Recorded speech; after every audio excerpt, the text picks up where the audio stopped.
Anong iw sardinas? Baka kapag ka natikman ninyo ang luto ni Kabukid, kayo ay mapawaw sa sardinas.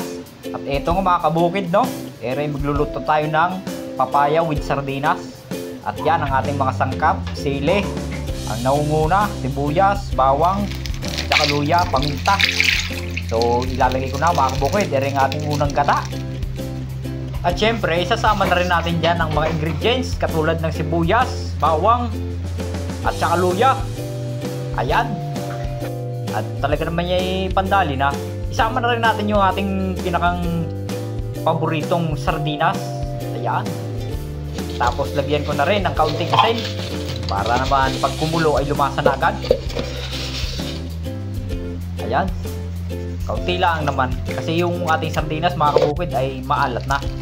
Tapos sama na rin natin yung ating paminta. Crack ang nilagay ko kasi wala akong mabiling durog. So ayan, simulan na natin ang pagpapaluto. Ayan, sa puntong ito mga Kabukid, ay nakulo na. Haluin lang natin ng bahagya at para sila ay magpantay-pantay na.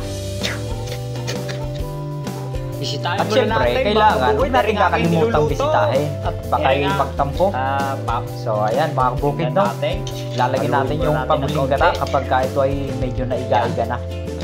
So ayan mga Kabukid, no? Halu-haluin lang muna natin ng kaunti. At syempre, ilalagyan na rin natin yung ating pampagana.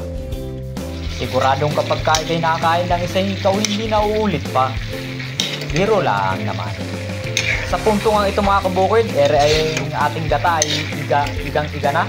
At maaari na natin ilagay ang ating panghuling gata. Yung tinatawag na kakanggata. Abay, ewan ko ba kung bakit ang tawag doon ay kakanggata. Tapos ititikman din natin mga Kabukid. Ayan na, huwag niyong kakaligtaan. At baka masobrahan. Kaso ako'y kinulang. Ilalagay na rin natin yung ating kakakanggata. Ayan. At ay malapit na sa katotohanan. Siguro mga isang buwan. Siyempre biro lang. At eto na nga mga Kabukid, ang ating papaya na may sardinas. Ayan. Luto-luto na. Usok-usok pa. Ayan oh. Ay itay!